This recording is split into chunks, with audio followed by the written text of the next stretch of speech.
Bonjour à toutes et à tous, chers fans de Plus belle la vie, encore plus belle. Préparez-vous, car la semaine du 23 au 27 juin 2025 s'annonce explosive sur TF1. Entre révélations déchirantes, trahisons intimes et sauvetage in extremis, les intrigues s'emballent et rien ne sera plus jamais comme avant au Mistral.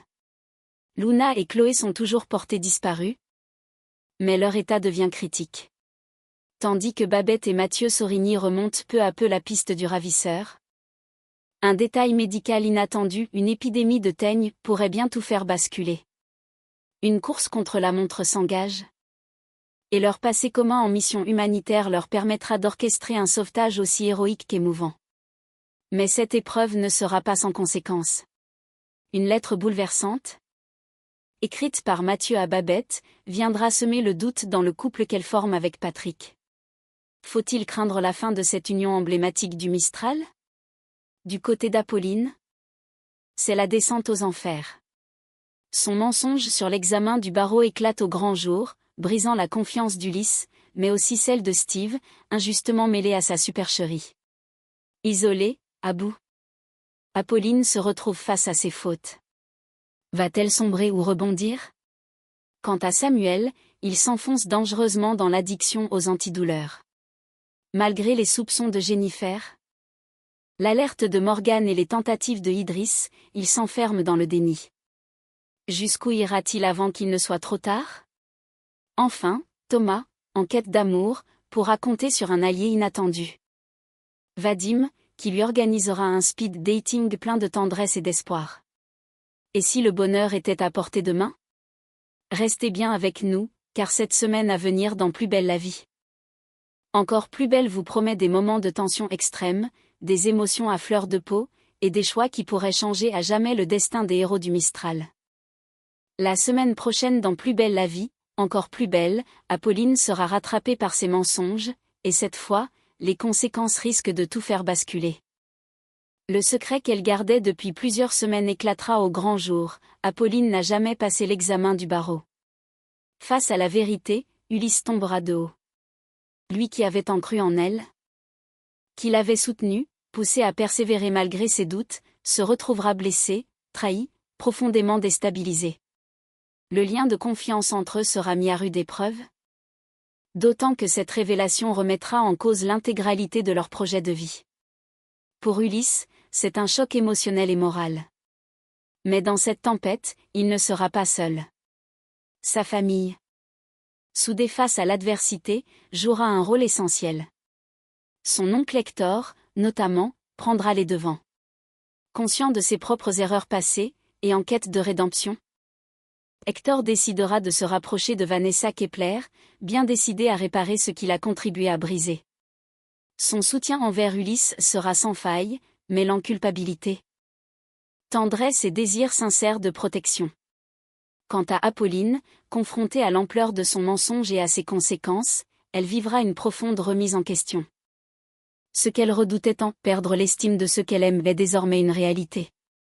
Mais ce choc pourrait aussi être le début d'un chemin plus sincère.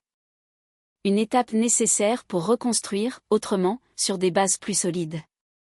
Une semaine sous haute tension, où les masques tomberont et où chacun devra faire face à ses responsabilités. Dans un Mistral où les émotions seront à fleur de peau. De son côté, Apolline entamera une lente et douloureuse descente aux enfers, rongée par une culpabilité de plus en plus envahissante.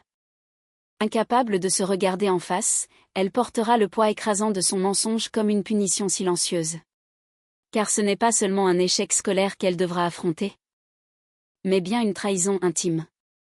En laissant croire à Ulysse qu'elle avait réussi l'examen du barreau, Apolline n'a pas simplement menti, elle a brisé une confiance qu'il lui offrait sans réserve.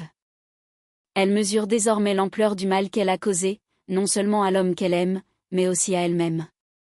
Chaque geste, chaque parole d'Ulysse résonnera comme un rappel cruel de ce qu'elle a perdu en choisissant le silence plutôt que la vérité. Isolée, tourmentée, Apolline aura du mal à trouver du réconfort. Ses tentatives pour s'expliquer risqueront d'envenimer la situation, tant Ulysse, blessé et humilié, se refermera sur lui-même. Le fossé entre eux s'élargira. Et Apolline n'aura d'autre choix que d'affronter ses propres contradictions. Entre honte, regrets et perte de repères, elle s'enfoncera dans une spirale émotionnelle destructrice. Incapable, pour l'instant, de se pardonner elle-même. Ce bouleversement intérieur pourrait bien marquer un tournant radical dans le destin d'Apolline. Car parfois, pour espérer renaître, il faut d'abord toucher le fond. Mais ce n'est pas tout. Apolline, déjà au bord du gouffre à cause de sa trahison envers Ulysse, sera frappée par une nouvelle prise de conscience. Son mensonge n'a pas seulement brisé un lien amoureux, il a également causé du tort à Steve. En faisant croire à sa réussite au barreau, elle a indirectement compromis la crédibilité de Steve, qu'il avait soutenu, défendu, et même cité comme exemple dans certains échanges professionnels. Lui aussi s'est retrouvé malgré lui mêlé à cette supercherie, exposé aux regards suspicieux, voire aux jugements injustes. Et lorsque cette réalité frappera Apolline, ce sera un nouveau choc, une douleur sourde qui s'ajoutera à celle déjà vive de sa culpabilité envers Ulysse. Ce revers intervient dans un contexte déjà extrêmement fragile. Quelques jours à peine après la fin de l'affaire Durieux, une affaire sombre et traumatisante qui a marqué tout le Mistral. Apolline est à bout de force. Elle pensait pouvoir remonter la pente, panser les plaies laissées par ces événements violents. Mais ce nouveau coup dur la replonge dans une instabilité émotionnelle intense. Épuisée, isolée, rejetée par ceux qu'elle aime, Apolline se retrouvera face à elle-même, sans plus d'échappatoire. Pourra-t-elle se relever? Réussira-t-elle à faire amende honorable auprès de Steve, de regagner l'estime d'Ulysse, et surtout, à se reconstruire après tant de déceptions? Une certitude. La semaine qui s'annonce sera décisive pour le destin d'Apolline. Chaque choix, chaque geste pourrait bien faire basculer son avenir, en bien comme en mal. Le comportement de Samuel deviendra de plus en plus préoccupant dans les prochains épisodes de Plus belle la vie, encore plus belle. Derrière un masque de calme apparent, le policier cache un mal bien plus profond, qu'il tente désespérément de dissimuler à son entourage. Il affirmera aller mieux, prétendra que les douleurs sont sous contrôle, qu'il reprend peu à peu pied, mais tout cela ne sera qu'une façade fragile, destinée à rassurer ceux qu'il aime. Jennifer, sa compagne, ne sera pas dupe bien longtemps. Un message reçu sur le téléphone de Samuel, à l'intitulé ambigu et dérangeant, viendra semer le doute. Qui l'a envoyé? Et pourquoi Samuel cherche-t-il à le cacher? Ce simple détail, presque anodin, déclenchera en elle une vague d'inquiétude de plus en plus vive. Intuitive et attentive, Jennifer comprendra que quelque chose cloche. Que Samuel n'est pas seulement fatigué ou stressé, mais qu'il lutte contre une dépendance qu'il refuse d'admettre. Car en réalité, Samuel est devenu dépendant aux antidouleurs. Une spirale insidieuse s'est enclenchée, nourrie par la douleur physique, l'épuisement moral, et une forme de honte sourde qui l'empêche de demander de l'aide. Jour après jour, il augmente les doses, croyant pouvoir gérer, croire qu'il garde le contrôle. Mais ses gestes deviennent imprécis, son humeur changeante, et son jugement de plus en plus altéré. Au commissariat, certains collègues commencent aussi à s'interroger sur son attitude étrange. Ses absences, ses décisions parfois incohérentes. Malheureusement, loin de s'arranger, la situation risque de s'aggraver brutalement.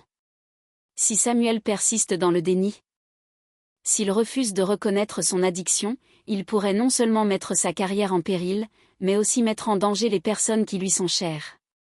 Une intrigue sombre et humaine, où la douleur invisible est aussi destructrice que le silence, et où chaque non-dit menace de tout faire exploser.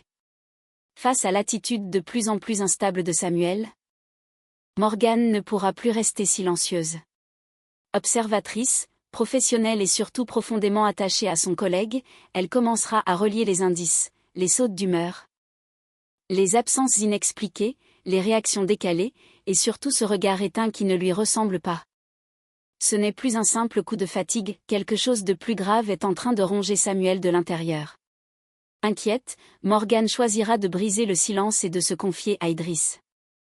Ensemble, les deux jeunes brigadiers tenteront de comprendre ce qui se joue réellement derrière le comportement de leurs collègues. Ils essaieront d'agir avec tact, de le confronter sans l'accabler, de tendre la main sans le brusquer. Mais face à eux, Samuel opposera un mur. Déni, colère, repli sur soi, il refusera toute aide. convaincu qu'il peut encore gérer seul cette dépendance aux antidouleurs qui le consument chaque jour un peu plus. Malheureusement, selon les dernières informations disponibles, tous leurs efforts resteront vains. Samuel, prisonnier de sa propre honte et enfermé dans une spirale d'autodestruction, refusera toute forme d'intervention. Son mal-être continuera de s'intensifier jusqu'à un point de non-retour. Et cette impuissance, aussi bien pour Morgan que pour Idriss, sera d'autant plus cruelle qu'ils auront tout tenté pour le sauver. La question n'est plus s'ils pourront l'aider, mais s'il acceptera enfin de céder lui-même, avant qu'il ne soit trop tard. Un drame humain se noue, en silence, sous les yeux de ceux qui l'aiment. Une intrigue bouleversante, où le plus grand danger ne vient pas de l'extérieur, mais de l'intérieur même de celui qu'on croyait fort. De son côté, Thomas prendra une décision importante, il est temps pour lui de tourner la page et de se donner une nouvelle chance en amour. Après des mois d'errance sentimentale et de solitude affective, il sent renaître en lui un besoin profond de partage, de complicité, et peut-être même, d'un nouvel amour. Mais ce que Thomas n'avait pas prévu, c'est que le soutien viendrait de là où il s'y attendait le moins. Vadim, le jeune infirmier du Mistral, discret mais attentif, va se révéler être un véritable allié. Touché par la sincérité de Thomas et par sa démarche courageuse, Vadim décidera de lui tendre la main, à sa manière. Avec bienveillance et un brin de malice, il prendra les choses en main et organisera pour lui un speed dating. L'événement, à première vue anodin, sera en réalité une initiative pleine d'affection.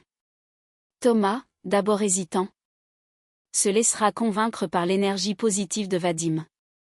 Derrière cet instant léger se cache en réalité un enjeu bien plus profond, réapprendre à faire confiance, se laisser surprendre, ouvrir à nouveau la porte à l'inconnu. Et si cette soirée était le début de quelque chose de nouveau? Si, au détour d'un échange inattendu, Thomas trouvait enfin cette personne capable de lui redonner foi en l'amour? Entre timidité, maladresse touchante, regards croisés et émotion à fleur de peau, cette parenthèse romantique pourrait bien marquer un tournant dans la vie de Thomas. Une bouffée d'air tendre et lumineuse au cœur des drames du Mistral, où tout reste encore possible. Bientôt la fin du couple Babette-Patrick? Un nouvel élément crucial pourrait tout faire basculer, aussi bien dans l'enquête en cours que dans la vie sentimentale de Babette. Alors que les investigations sur la disparition de Chloé et Luna piétinent, c'est un détail médical, a priori anodin, qui va tout faire basculer. En effet, lors d'un déplacement sur le terrain avec Mathieu Sorigny, Babette va faire une découverte aussi inattendue qu'essentielle, l'immeuble où réside Chloé est infesté par la teigne. Une infection cutanée très contagieuse, généralement transmise par contact ou par des surfaces contaminées. Ce détail, passé inaperçu jusque-là, va s'avérer être une pièce centrale du puzzle, potentiellement capable de réorienter toute l'enquête. Mais au-delà de cette percée médico-policière, c'est une tension bien plus intime qui se joue en coulisses.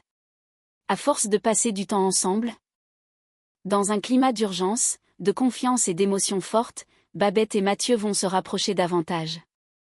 Le lien entre eux, né de l'adversité, se mue en une complicité presque troublante. Les regards se prolongent, les silences deviennent éloquents, et l'atmosphère se charge d'une tension affective que Babette a de plus en plus de mal à ignorer. Patrick, de son côté, semble s'éloigner, absorbé par ses propres préoccupations professionnelles et personnelles. Aveugle ou dans le déni. Face à ce qui se joue sous ses yeux, il pourrait bien perdre sa place dans un couple qui vacille. Alors, cette enquête qui les rapproche mènera-t-elle Babette et Mathieu à découvrir bien plus qu'une vérité policière? Le danger sanitaire révélé par la teigne sera-t-il le déclencheur d'un basculement sentimental inattendu? Une chose est sûre. Ce qui commence comme une investigation médicale pourrait finir en électrochoc amoureux. Et peut-être signer la fin d'un couple historique du Mistral. Alors que l'enquête progresse à pas feutrés, un tournant décisif s'annonce. Grâce à leur persévérance, le médecin Mathieu Sorigny et l'infirmière Babette finiront par se rapprocher de la vérité. Et cette vérité a un visage familier, discret, mais terriblement inquiétant, celui du gardien d'immeuble. Derrière son allure effacée et ses gestes banals, se cache en réalité le véritable ravisseur. Un homme manipulateur, calculateur, qui a su profiter de son anonymat et de sa position pour agir dans l'ombre. En remontant la piste de la teigne, en recoupant des éléments médicaux et logistiques, Mathieu et Babette mettront peu à peu au jour les preuves qui pointent vers lui. Mais plus ils approchent, plus le danger se précise. Pendant ce temps, à l'intérieur de l'immeuble où elles sont toujours tenues, la situation de Chloé devient critique. Privée de soins et affaiblie par la fièvre, elle glisse dangereusement vers l'inconscience. Luna, paniquée, lutte pour la maintenir éveillée, pour la rassurer, pour lui faire boire quelques gouttes d'eau récupérées avec difficulté. Mais ses efforts semblent de plus en plus vains. Chloé délire. Sa respiration est saccadée, son teint livide. L'étau se resserre à tous les niveaux. Du côté de l'enquête, chaque minute compte désormais. Du côté de Luna, c'est une course contre la mort. Et pour Chloé, la frontière entre la vie et le point de non-retour se fait de plus en plus mince. Le suspense atteint son paroxysme. La vérité est proche, mais la délivrance, elle, pourrait arriver trop tard. Une séquence haletante et déchirante s'annonce dans Plus belle la vie, encore plus belle, où le destin de deux femmes repose désormais entre les mains de ceux qui les cherchent, désespérément. Au même moment, alors que chaque seconde compte, Babette et Mathieu devront puiser dans leurs ressources les plus profondes. C'est leur passé commun, et notamment leur expérience en mission humanitaire à l'étranger, qui refera surface et leur permettra de garder la tête froide face à l'urgence. Confrontés à un immeuble vétuste, insalubre, et à des conditions de sauvetage particulièrement précaires, ils feront preuve d'un sang-froid remarquable. Leurs réflexes médicaux, acquis sur des terrains hostiles, referont instinctivement surface. Babette prendra en charge Chloé. Inconsciente et en détresse vitale, en lui administrant les premiers gestes de survie malgré l'absence de matériel adéquat. De son côté, Mathieu s'occupera de stabiliser Luna, elle aussi affaiblie, mais encore consciente, et surtout terrifiée pour son amie. Leur coordination sera parfaite. Ensemble, ils improviseront un plan d'extraction, parvenant à maintenir les deux femmes en vie jusqu'à l'arrivée des secours. Ce sera un véritable acte de bravoure, accompli dans le silence, la tension et la sueur, mais avec une efficacité redoutable. Sans panique, sans hésitation, avec la seule volonté de sauver. Et grâce à cet engagement héroïque, Luna et Chloé seront enfin libérées de leur calvaire. Transportées en urgence à l'hôpital, elles seront prises en charge à temps. Le pronostic vital de Chloé, un temps incertain, s'améliorera peu à peu. L'émotion sera immense à leur arrivée, des larmes, des embrassades, des regards bouleversés, et une immense reconnaissance à l'égard de Babette et Mathieu. Ce sauvetage marquera les esprits au Mistral. Il soulignera la force du lien entre deux professionnels unis par une histoire partagée et une vocation profonde. Mais il soulèvera aussi une autre question. Ce rapprochement intense et cette épreuve partagée auront-ils des conséquences durables sur leur relation, et sur le couple Babette-Patrick? Rien n'est moins sûr. Et contre toute attente, alors que Luna et Chloé sont enfin hors de danger et que le coupable a été identifié, la fin de l'enquête ne marquera pas un retour à la sérénité pour tous. Pour Patrick et Babette, c'est même le début d'une crise profonde. Car en marge de l'opération de sauvetage, Patrick va faire une découverte bouleversante, la fameuse lettre que Mathieu a adressée à Babette. Une lettre écrite bien avant le sauvetage, lors des premiers jours de tension entre les deux collègues, mais dont le contenu ne laisse aucune place au doute. Les mots de Mathieu sont clairs, intimes, empreints d'un désir assumé. Il y évoque sans détour ses sentiments pour Babette, les souvenirs de leur mission humanitaire, et ce qu'il espère voir renaître entre eux. Un aveu à la fois tendre et chargé d'ambiguïté. Pour Patrick, c'est un électrochoc. Cette lettre agit comme une trahison silencieuse qui, même sans acte concret, révèle une proximité émotionnelle qu'il n'avait pas soupçonnée entre sa femme et son collègue médecin. Blessé dans sa fierté, déstabilisé dans son rôle d'époux mais aussi dans sa posture de commissaire, Patrick vacille. Le doute s'installe, brutal, corrosif. Et surtout, une question le hante. Jusqu'où Babette a-t-elle laissé aller cette complicité avec Mathieu? Babette, de son côté, devra affronter ce moment de vérité. Va-t-elle nier, Minimiser? Ou au contraire reconnaître qu'un trouble s'est immiscé entre elle et Mathieu? Ce que Patrick décidera ensuite pourrait bien remettre en jeu non seulement leur couple, mais aussi l'équilibre du Mistral. Pour connaître la suite de cette intrigue pleine de tensions, de choix déchirants et de vérités impossibles à ignorer, ne manquez pas nos résumés en avance de Plus belle la vie, encore plus belle. Car parfois, ce ne sont pas les affaires criminelles qui font le plus de dégâts, mais les secrets du cœur. Et voilà. Chers amis, une semaine chargée en émotions, en rebondissements et en déclarations inattendues vous attend dans Plus belle la vie, encore plus belle, du 23 au 27 juin 2025 sur TF1. Entre la vérité qui éclate pour Apolline, le combat silencieux de Samuel, le sauvetage bouleversant de Chloé et Luna, et les tensions grandissantes entre Babette et Patrick, personne ne sortira indemne de ces épisodes intenses. N'oubliez pas de vous abonner, de liker la vidéo, et de partager vos théories en commentaire.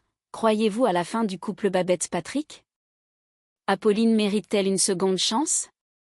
Et Samuel, pourra-t-il encore se relever? On se retrouve très vite pour un nouveau résumé en avant-première de votre série préférée. En attendant, prenez soin de vous, et restez fidèles au Mistral.